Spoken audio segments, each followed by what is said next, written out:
Hello, welcome to White Birch Tarot and Astrology.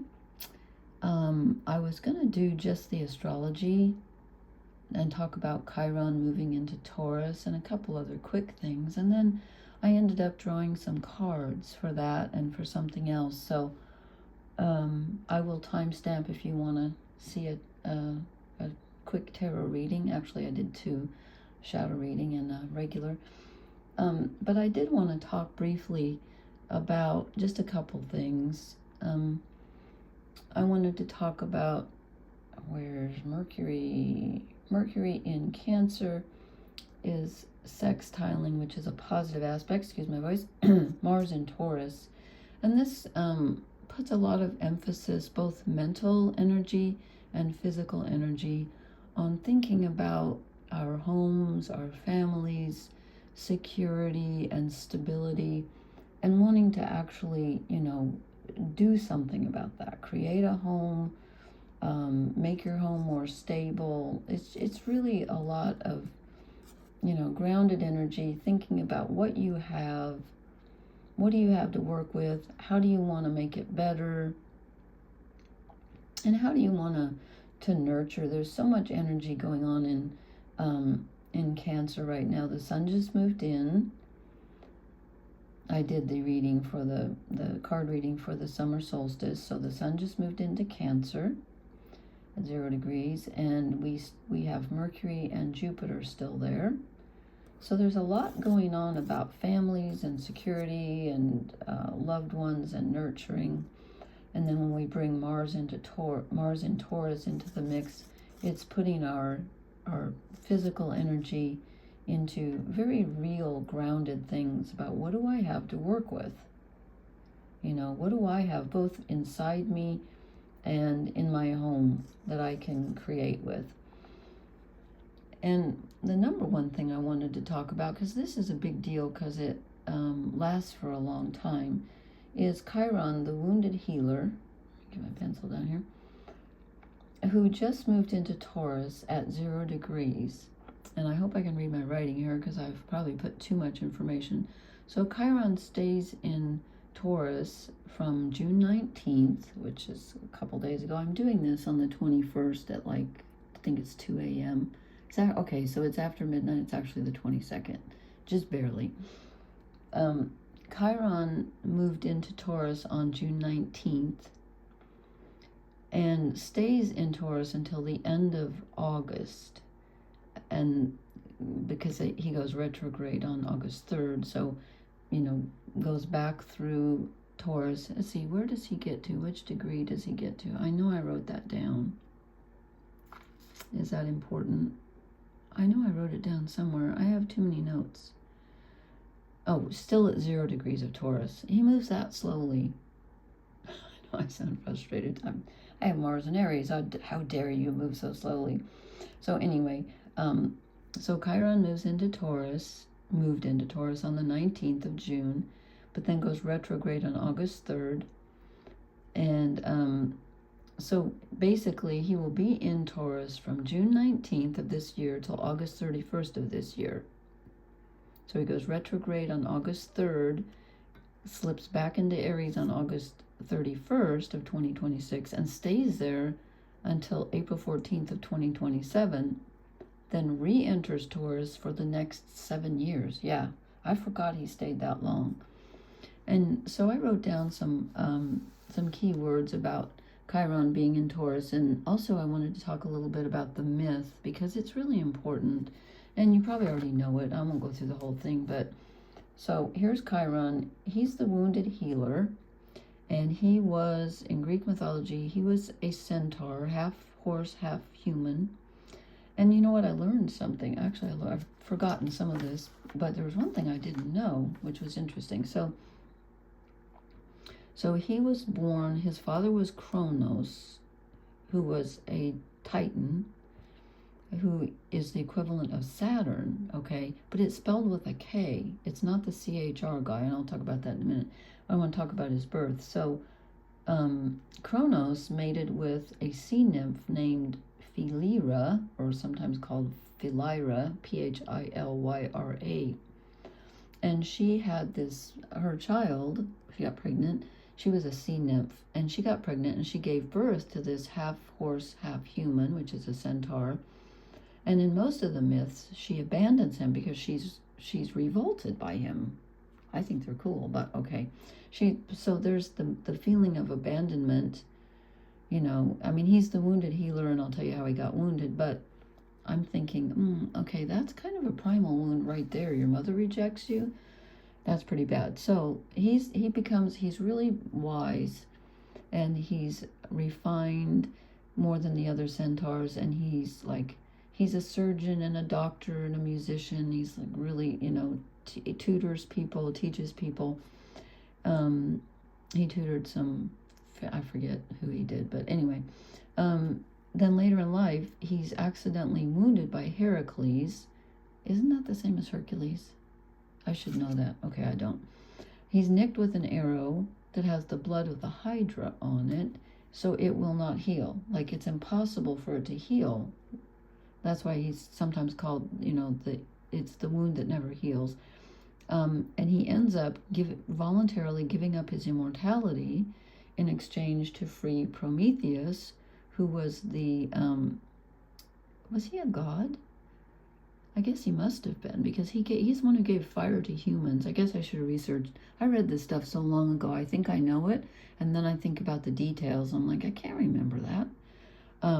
But he gives up his immortality, and he's allowed to die in exchange for freeing Prometheus, who was the guy who was, doomed to. He was chained to the rock. Zeus chained him to the rock, and then the eagle came and pecked out his liver every day, and it had to regrow. And that was from, he was punished for giving fire to humans. And I think that had something to do with Aquarius, now that I think about it. But anyway,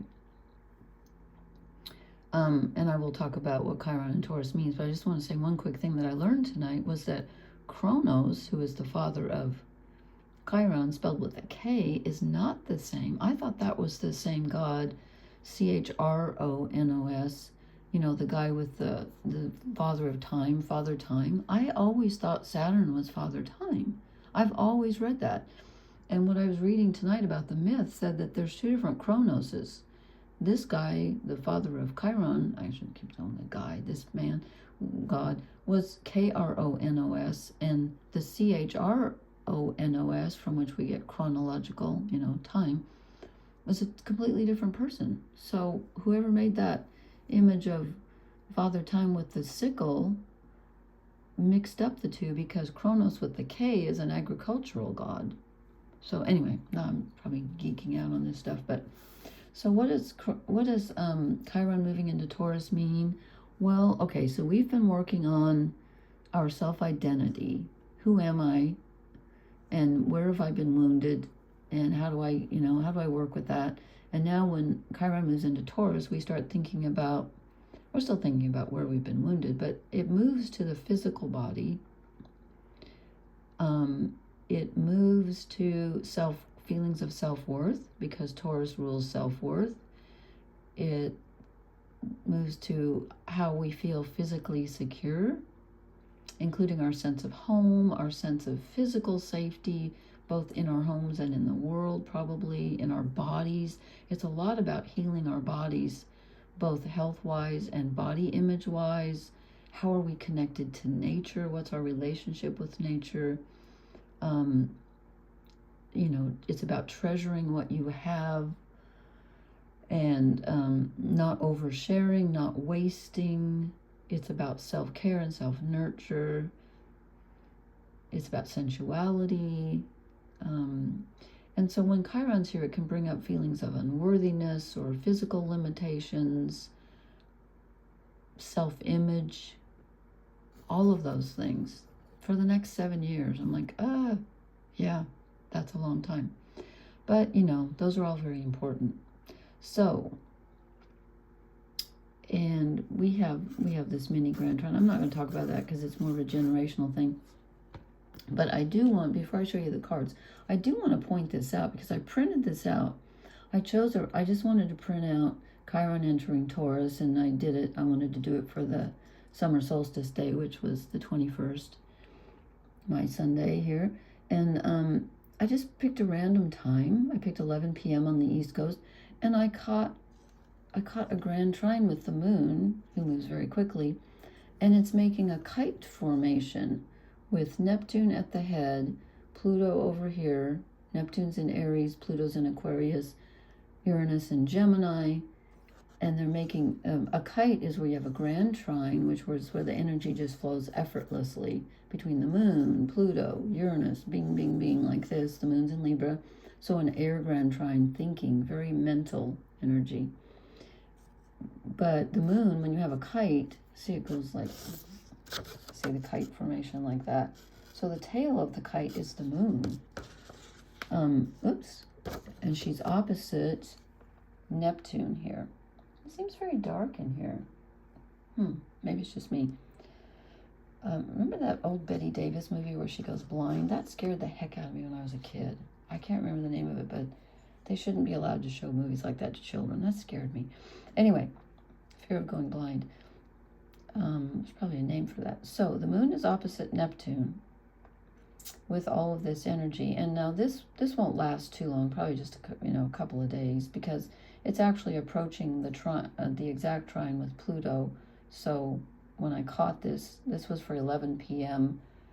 Saturday or Sunday night.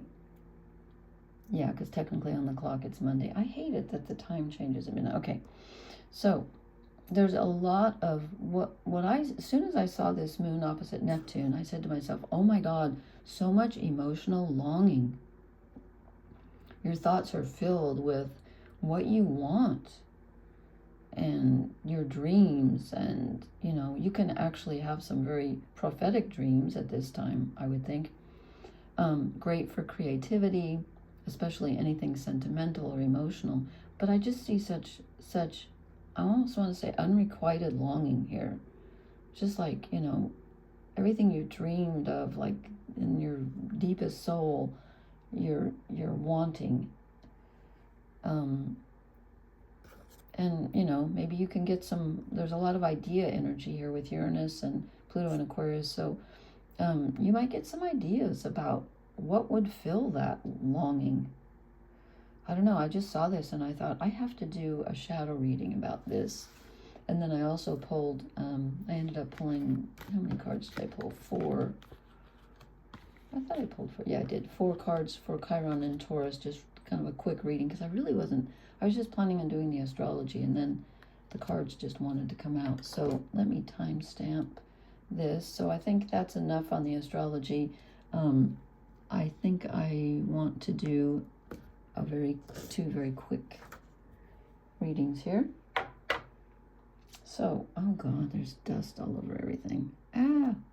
Well, too bad. Okay, this is the shadow reading. I was like, okay, what is the moon? What are we not seeing?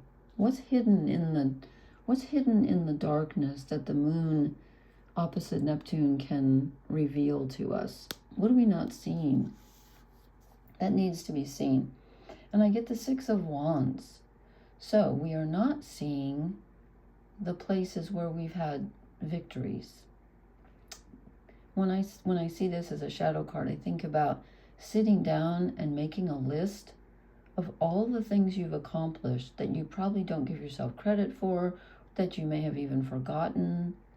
But most of us have done more than we think about, more than we acknowledge. So we face a new challenge and we think, oh God, how could I do that?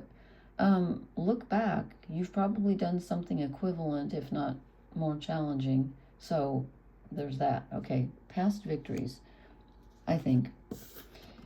And then I get the Page of Cups, which came up in the other reading, the overall energy card for Chiron moving into Taurus. So this is about the inner child and tender feelings that perhaps we've neglected, or we're not giving enough credit to, we're not nurturing enough. This child's asking for the cup to be filled and saying, hey, what about me? So this moon opposite Neptune can be bringing up some childhood longings, I think. And then this card, it's the Hierophant. it fell out on the floor. And then as I was putting them on the table, I thought, did that really come out or did it just fall? Then as I was putting them on the table, it fell on the floor again. So I don't know what that means, but I think it means to be here. And this is our spirituality, like, not, it's about the, I don't want to say system, but it's like the guide, whatever we consider to be our guiding principles, or if we have a mentor, or, if you belong to a religion or whatever, it's that. So it's our philosophy, it's our spiritual philosophy of life, but it's also, it can also be unconscious answers coming to the surface, especially when it's a shadow card. So that's interesting. So maybe you need to reinvigorate or re-examine an old belief system that maybe is true for you, but you've let go of, or maybe you haven't been practicing enough faith lately. I think that's important. When we have, well, just everything. Anyway, I've already talked about the astrology. So that's what I got for the shadow reading that we're not seeing. Reattach the spiritual to your faith and nurture the inner child, or find out what it's trying to ask you, and look at your past victories. And then this is what I drew. I asked, okay, what's the overall energy for Chiron moving into Taurus? And I got the Page of Cups. This is the Liz Green Mythic Tarot. The other one was the Shadow Fates deck. The Page of Cups. Let me just lay them all out. Got lots of pentacles here, which makes sense because Taurus is an earth sign. Okay, so I said the overall energy of Chiron and Taurus is, well, this looks like self-care to me. It's about being very tender with our emotions. And Taurus is an earth sign, so it's, it's about our physical surroundings and our bodies, as I said. But this is about being very careful, in the sense of, the word careful, some people, when we use it to more saying like avoid risk, but it also means full of care. And this is taking care of yourself emotionally and physically, I think. It's, some tender emotions coming up with, if you're talking about Chiron, you're talking about wounds. So you've got to be, you got to tend them carefully if you want to heal them, if you want to investigate them, or just integrate them, whatever. And then I drew the Seven of Pentacles. And this is about evaluating on a very physical level. And look at, we got two bulls here. And actually, I don't know what that is. But, Taurus is the bull, an earth sign. So this is about really looking carefully and evaluating what are we using our physical energy on? And what about our physical surroundings? Do they suit us? Are we taking enough care with our physical surroundings? Are we taking enough care with our bodies? It's really an evaluating energy here. Assessing. That's the word that was trying to come out. Okay, and then I got the King of Pentacles. This is our goal here, I think, is we want to be in control, not control as in controlling others, but we want to be in our most authoritative self, where we're grounded. We have our, whatever we possess, whether it's health, money, relationships, home, we have it on a very real level, and we take care of it. I keep getting the feeling of taking care of things. He's he's the king, so everything is under his command. There's a lot of responsibility that comes with being the king, but there are a lot of perks also. So this is about us eventually, during these 7 years, I know that's a long time, but starting to think about as Chiron moves into Taurus, as I said, just from now until, where did I put it? In Taurus from June 19th to August 31st, and then goes back into Taurus next April of 2027. So it's about just, starting to think about this. How do we become the authorities of what we possess, money-wise, home-wise, health-wise, body-wise? It's important.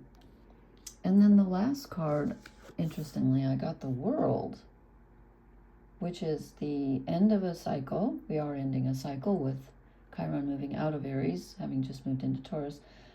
We are ending a cycle, a 7-year cycle, and starting a new one. And also, the World is about, it's the snake that eats its tail, so it's about rebirth, but it's about integrating. So, when we move from Aries to Taurus, we're integrating into our, literally into our world, into our physical bodies and our homes and everything, our, wherever we are, we're integrating everything we've learned about ourselves while Chiron was in Aries. Everything we've learned about our identity. Who are we? What do we desire? Now we get to, sort of put legs on it and manifest it in the emotional and physical world. And so we're integrating what we've learned from Chiron being in Aries. And again, it goes back into Aries again from like August 31st of this year till April of 2027. And then it moves into Taurus and stays there for 7 years. So that's interesting. I just want to do an overview, kind of. We will talk about it again. And I just wanted to briefly say that the next full moon occurs on June 29th. It will be in Capricorn at 8 degrees, and it will be about 7:56 p.m. Eastern time here in the U.S. So I'll talk about that later, but I just wanted to do a little bit about the energies now. So hope this is treating you well. Leave me a comment, and please hit the like, share, and subscribe buttons. Thank you so much for being here. I appreciate you. Talk to you later. Blessings. Good night.